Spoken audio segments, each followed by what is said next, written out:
Harkavi. Rabbi Shlomo Harkavi was the mashgiach of, one second, let me check, got it ready. He was the mashgiach in Grodno, right? He was the mashgiach in Grodno in the yeshiva, and he died in the war. So he presents a very, very interesting idea of Matan Torah, and why it's called Matan Torah.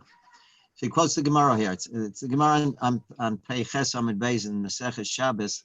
The Gemara says like this: Amar Rabbi Yeshua ben Levi, B'shah Shalom Moshe l'Marom, when Moshe Rabbeinu went up to Har Sinai, Amar Malachei Yesharis Lifnei Kodesh Baruch Hu, the Malachim told Hashem, Rabbanu Shalom Mal Liyulud Isha Beinena, what is a human being doing up here in Shemayim? Amalei, so Hashem told the Malachim, the Kabel Torah Ba, he's coming to receive the Torah. Amru Lefanav, so the Malachim told Kodesh Baruch Hu, Tnahot Chala Shemayim, your glory should be in Shemayim. Why are you giving over this precious gift of the Torah to man? And so Hashem told Moshe, he's just paraphrasing it. Hashem told Moshe to answer back the Malachim. And what was Moshe's response to the Malachim? And he told them, Yoetz hara yesh beinechem, do you have a Yoetz hara? Do you need the Torah? Do you have Shabbos? Do you have parents? All the things that the Torah discusses over here. Do you have any of that? Did you go to Mitzrayim? So we deserve the Torah. Miyad hodulo la Kodesh Baruch Hu, immediately the Malachim accepted the claim. Shenema, like it says, Hashem Adonenu, Ma'adir Shimcha, your name is all over. It doesn't say in the pasuk that you should give your honor in Shemayim, but rather in this world, Hashem's honor should be. So the Torah belongs in this world, not in Shemayim. So that's the Gemara in Shabbos. So listen to his question here. It says, Hamizbonein, if someone thinks a little bit, Yisma, a person would be astounded. Makol havikuach hazeh. What is this whole discussion between Moshe and the Malachim and the debate? Yitei Malachim al Yisrael. Why doesn't Hashem just give the Torah to both? Give the Torah to the Malachim and give the Torah to the Jewish people. Yilmedu kulam Torah. Let them all learn Torah. Halo arucha mi eretz mida. Torah's depth is infinite. There's a Torah that relates to man, and there's a Torah that relates to the Malachim. What's the whole discussion over here? Mikol shekain lefi hamavuar b'Maharal, specifically, he says what's brought down in the Maharal, shetainas hamalachim, what was the claim of the Malachim? Shetinosin lam pnimios v'sodos haTorah. He says specifically, the Malachim were asking Hashem, we want the inner meanings of the Torah, all the depths of the Torah. So according to the Maharal, that the argument that the Malachim had is that we should have the depths of the Torah and give the superficial understanding of the Torah to man. So then what's the problem altogether? There's room in the Torah for everybody. Yisame kol echad lefi madrigaso, let each one delve into the Torah according to his capabilities. Like it's brought down in the drushes of the Ran.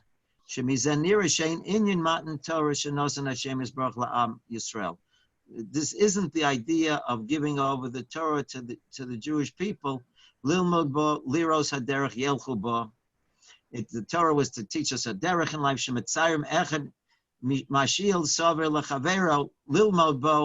To learn out of it. What is this idea of Matan Torah? Mesiras Torah. Again, Matan Torah is the matana, the present. What's happening here? Hashem is giving over the Torah. Who has mastery over the Torah? That is the discussion over here. Kavyachol Mosra B'Tor Kinyan. Hashem is giving over to the Jewish people the Bailis, the ownership of the Torah is being given over to the Jews. Ad shekfar lo b'shamayim hi. To the extent that Torah is no longer in Shemayim, it's we who are the owners of Torah. Bim bezdin donim be'ezah din, and if the bezdin will judge according to the rules that the Torah gives us, al pi haklolim, according to these rules, shenimtza that was taught to Moshe b'Sinai, hapsak din kocha. This is the psak din. Afilu min hashamayim lo yaskimo, even if in heaven they won't agree with it. This is something that is absolutely astounding. This is what he's going to quote some very famous Gemaras here, but this is the idea. What was happening by Matan Torah is who has ownership over Torah? Is Torah in Shemayim, or is Torah owned by the Jewish people? The Jewish people now became the owners of Torah. With the famous Gemara over here, which I'll read with you just to review for all of us, because I'm sure you're all familiar with it. Tanusha Achnoi. You have the famous Gemara in Bava Metzia that there was an oven that was broken into pieces, and the question is it Tameh or is it Tohor? So Rabbi Eliezer was arguing with the Chachamim, and Rabbi Eliezer said, Heishav Rabbi Eliezer kol tshuva osav shebaolam. Rabbi Eliezer was giving them all the reasons of why he held what he said, but and they did not accept. Amalei, so he finally said, Im halacha kamosi, if the halacha is like me, charuv ze yochiach, let this carob tree prove it. So nekar charuv mimkomo meya ama, the carob tree picked itself up and was moved 100 amas away. They said to him, you can't prove anything by charuv. We're not interested in that proof. So he told them again, Im halacha kamosi, if the law is like me, Amas hamayim tochi, let the stream prove me. So chazra hamayim lachram, the water started backing up. So Amr Lahem, they told him, Ein mevi and rayamin amas hamayim, you can't prove anything from a river. Amr Lahem halacha kamosi, if the halacha is like me, kosle beis hamedrash yochicha, let the walls of this beis hamedrash prove me. So he too kosle beis hamedrash lipo, the walls started collapsing. V'gar bahem Rabbi, so Rabbi Yeshua screamed back at the walls. Amalayim halacha kamosi. Then he continued, Rabbi Eliezer says, if the halacha is like the mina shemaim yochich, let heaven prove me. Let heaven speak on my behalf. Yotza baskol, a voice came out of heaven, va'omra, and it said, malachem etzel Rabbi Eliezer. How do you have any possibility to argue with Rabbi Eliezer? You know, Rabbi Eliezer is the greatest. How can you argue with him? Shahalacha kamosi b'kol makom. Whatever Rabbi Eliezer says, that's the halacha. Amar Rabbi Yeshua al Ragla, Rabbi Yeshua stood on his feet. V'amalo b'shamayim he. The law of Torah is no longer in Shemayim. Shrekasafta, it says Bahar Sinai, Achrei Rabim lahatos. It says in the Torah that we follow the majority. Ad kan, this is his quote paraphrase from the Gemara. This is what he points out. Manora hadover lemizbonein. How awesome this is to someone will just think about this. The carob tree was picked up, the river backed up, the walls of the Beis Medrash started moving, a voice came out of heaven, everything screaming that the halacha is like Rabbi Elazar. Rabbi Yeshua stood strong in his position, and he said it's no longer in Shemayim. Meaning what? Like he says, Ein habailus ata al Torah b'Shemayim. Heaven is no longer the owner of Torah. Kvar nimser lebnei Adam haposkim umachrim al pi haklolim shekiblu mehar Sinai achrei rabim lahatos. The Torah says achrei rabim lahatos, that we follow the majority opinion, and that's been given over to man, and now that becomes Torah itself. We are the owners of Torah. And what's so important to understand is, just as a slight digression, it says, we say that Torah kibul, Moshe kibul Torah misinam umarosha liyakov. It doesn't say it's a Yerusha, an inheritance. It says it's a morasha. A morasha is a heritage. And Rav Gifta Zichlon Avracha, the Rosh Yeshiva in Telz Yeshiva, said, what does that mean? It's a heritage. In other words, it's ours. We have no right to change Torah. We have the privilege to pass it on. It's something that we have as a heritage, and we need to pass it on to our children and to all the generations. We don't tamper with it. We work with according to the Torah rules and regulations. We have ownership over it. That's the famous Gemara also between Rabbi Gamliel and Rabbi Yoshua.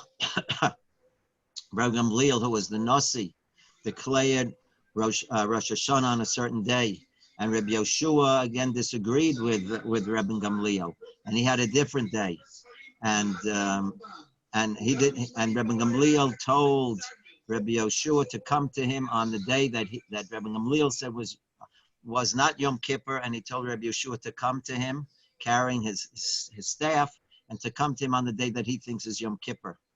And the Rabbi Yeshua was very disgruntled. He was very upset about it.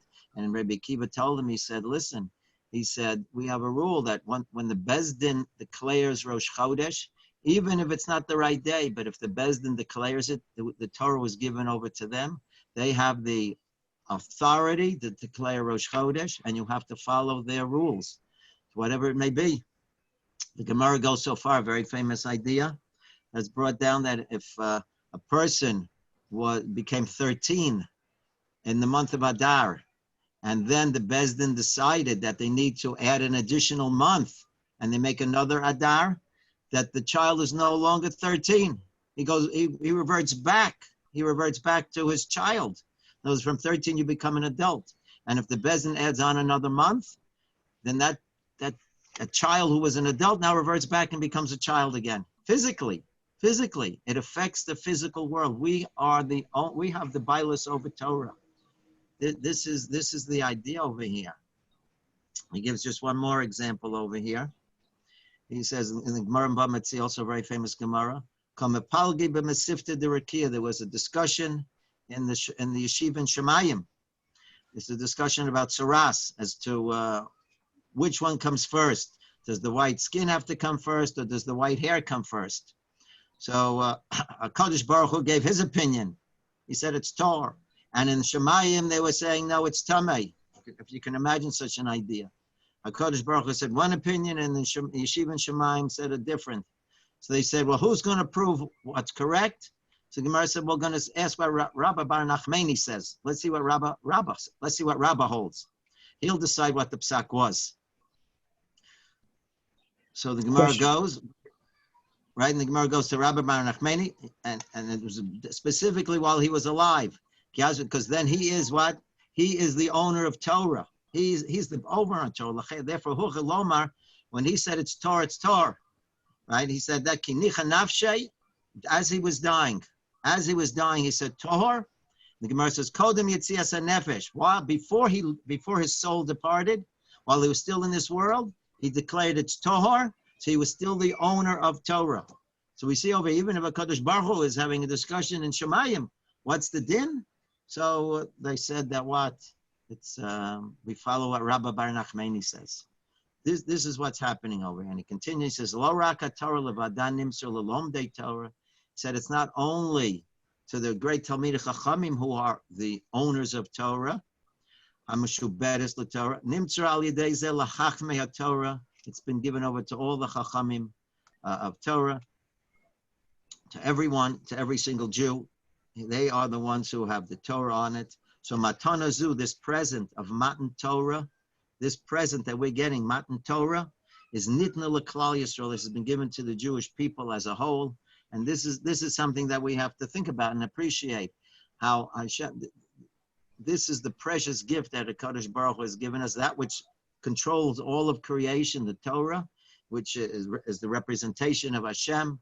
Hashem is found in the Torah. This is something that we have ownership over. This is what Hashem offered us by Matan Torah. When he offered it to the entire world, he said, right, who wants Torah?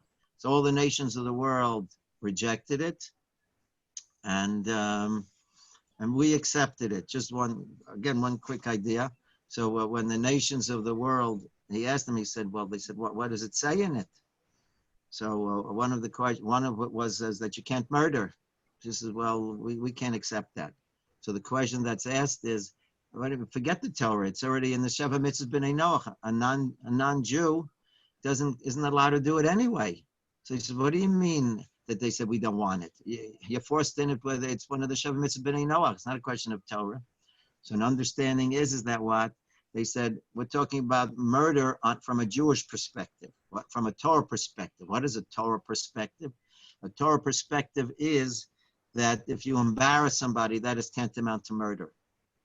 Right? We say if you embarrass someone, you cause him to turn red and then white.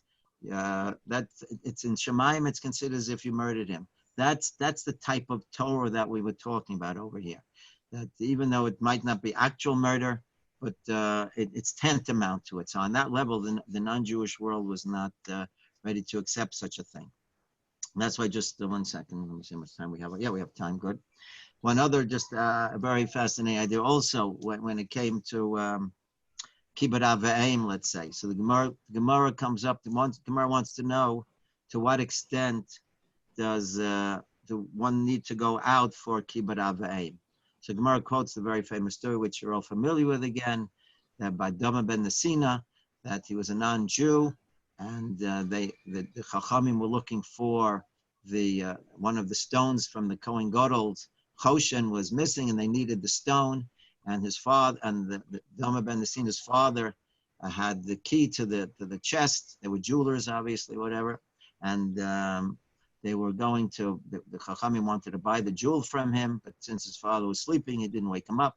So the Gemara says over here, you see what an enormous loss this child went through, the family went through, because not to disturb the parent. So just as an aside again, the halacha is that if you know that the parent will want to be woken up, so then you're allowed to do it. But be that as it may, Dama ben didn't wake it up, and the Gemara says, look how far going that is. Rabbi Shimon Schwab Zechron Vacha asked a very simple question. He said, it's a beautiful story, very beautiful story, but he said, why was it so crucial to find a story involving non-Jews? Aren't there beautiful stories about how Jews go all out for kibbut avayim? The only story you could come up with was a story of a non-Jew. There's nothing in all of the Jewish literature that would show something about how Jews do it. So the answer he gives is like this, similar like we mentioned before. So the Gemara wanted to know, how far does kibbut avayim go? Meaning that the non-Jews also have a concept of respect for a parent. They also have such an idea. It's a universal concept. And they wanted it, what the Chachamim were looking for is, how far does an understanding of respecting one's parents go in the non-Jewish world? And from that point on, that's where we begin. From that point on, that's where we begin.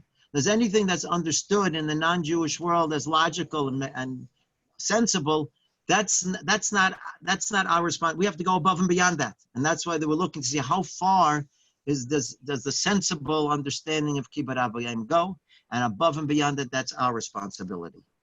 So this is that idea, same thing with the murder, like I mentioned to you before.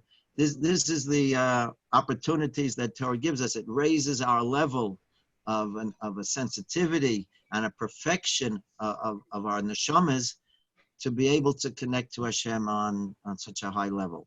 So this is what's happening on Shavuos. And now with another idea, the Gemara in Psachim brings down. There's a very famous machlokas. Again, how should one celebrate Yontif? Meaning, do we spend it all day from a spiritual perspective, or can we spend it a whole day from a Simchas Yontif? Is it, eating and drinking and enjoying Simchas Yontif? So how is it to be spent? So there are opinions that it can be kulo la'Hashem, it can be all spent in learning, and from a spiritual perspective, that's the simcha you can enjoy Yontif. You can have kulo lachem, you can have all of it from Simchas Yontif, from a physical way, and then you can have chatzi l'Hashem and chatzi lachem. You can have it 50-50. Some of it from a ruchnius perspective, and some of it from a physical perspective. So Gemara brings down in Psachim a very interesting idea. So it says that everyone agrees, everyone is maskim that when it comes to Shavuos, bo'inin chatzi nami lachem, bo'inin nami lachem, that you need also lachem in it, meaning you need to have partake in it as well. So Rav Lelo Yolapian asks a question. He says, if one would think, if out of the three Chagim, Pesach, Sukkot, and Shavuos, if any of the Chagim one would think would be Kulo LaHashem, in other words, that LaHashem means from the Ruchnius way, and LaHashem means from your physical enjoyment, you would think that if any of them, Shavuos would be the candidate to be Kulo LaHashem. And yet we're being told in the Gemara that what? That everyone is maskim, and even those who hold that Pesach and Sukkot can be kulo LaHashem, that you give it all over to Hashem and just learn the whole day and you don't partake in any food whatsoever, they're all maskim that when it comes to Shavuos, you have to partake in food, right? and they didn't work for the Cheesecake Company. They didn't do that. So what is it? Why is it that when it comes to Shavuos, that they say, Bo'inen nami lochem? So Rabbi Eloi Lapin says like this. He says, people have somewhat of a misconception that they think that Torah and our involvement in this world are two different worlds. They're two different, life experiences. In other words, when I'm in shul and when I'm learning, that's my ruchnius world. And then when I'm in the physical world, in the business world, etc., that's the physical world. They're two different worlds. One is one thing and one is another. You don't intermingle them. And what Torah tells us is, or what we're supposed to learn from Torah is, there's no such thing as that separation. Torah is to permeate every single facet of my life, from beginning, from A to Z, from Aleph until Tav. Torah permeates everything. One should never think that eating and physical pleasures is devoid of Torah. On the contrary, this is what we're being taught over here. The Torah has to permeate everything. One can eat, and one is doing the greatest connecting to Hashem. Like they bring down that Kohanim, Ochlin Ubailim Mischaprim. While the Kohanim are eating the korban, the owner of that korban is getting a kapara.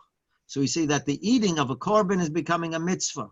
So we have to understand that it's not only the Kohen eating the korban, even if it's us eating Tuesday night supper, that's also a korban. It can be a korban if we look at it from a certain perspective, and we look at it that everything is being focused in on Hashem. If I look at it from that perspective, then every activity that I involve myself in is absolutely Torah, 100% unadulterated. And Torah is in every facet. And they once quoted, I think, Rav Pam. So Rav Pam wanted to give a shir in Choshen Mishpat, which deals with money issues. So they asked him. They said, we have to deal with something relevant. You have to teach us relevant halacha. So you see, that's obviously ludicrous. Of course, money dealings is also Torah. There's no such thing as something that's not relevant. Torah is relevant from every perspective in our daily routine. We just have to remind ourselves of that. And hopefully this is something that we can walk into Shavuos keeping in mind, that I have to realize that God gave us an enormous gift of Kabbalah Torah, meaning I am the master over Torah.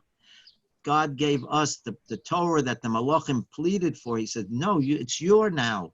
You are the owners of this Torah. And if someone gives you a gift and you put it in the closet, you're showing that I don't appreciate this gift. If a gift is given, it's like somebody once asked Rav Shlomo Zalman Auerbach, I think, so how often should I go to the kosel? So he said, listen, he said, if someone gives you a precious gift and you just leave it there, that shows you don't appreciate the gift you got. So same thing over here. If Hashem is giving us the Torah, it's a gift that Hashem gave us, and only to the Jewish people, we're masters over it. We have to try to bring that into as many facets of my life as I can integrate it into. And that should be a lifetime goal. This is where we're trying to do. Slowly but surely, I want to be able to look at the world through a Torah perspective, because this is my life. This is the gift that Hashem gave me to be able to lead my life according to the Torah perspective. And Be'ezrat Hashem, we should have a Kabbalah Torah, Mitzvah Hashem, and should only bring in Mitzvah Hashem the Geula Shleima B'Mehera B'Yameinu. Amen. Thank you very much, Rabbi. Okay, I hope. Quick question: what do we need Urim v'Tumim then? I'm sorry. Urim v'Tumim. What do we need them for to decide everything ourselves? Again, those questions were asked: should I go to war? Not go to war? And that was national questions, things of that perspective. Still ours. Still for us to decide. Again, Hashem can. That's not Torah. That's not Torah. In other words, what the halacha is that we have to decide. Whether or not I'll be victorious in war, I won't be victorious in war. Should I wage war today? Should I not wage war today? That's not a Torah question. That's I want to know, will I have siyata d'shmaya? I understand that the only way I'm going to win a war is if I have siyata d'shmaya.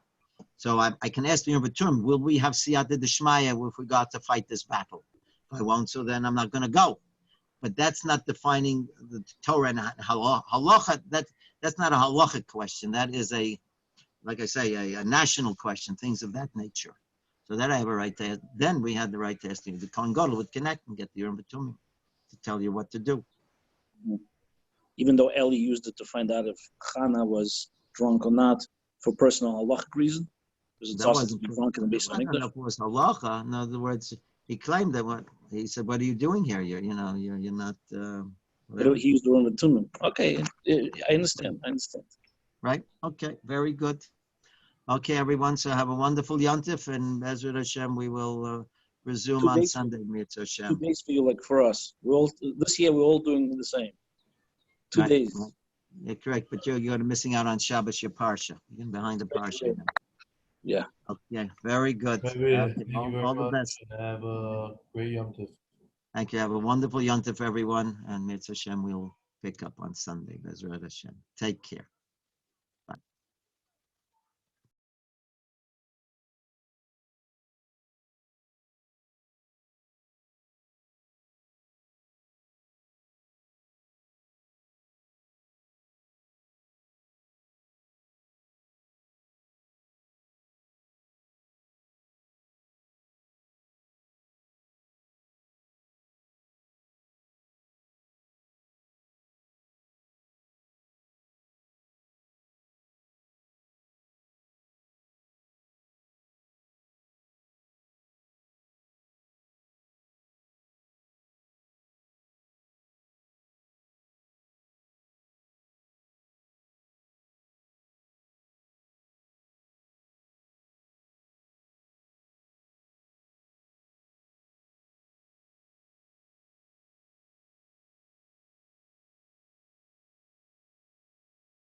Kalim Khalim Ganon. Echis Echad Dachar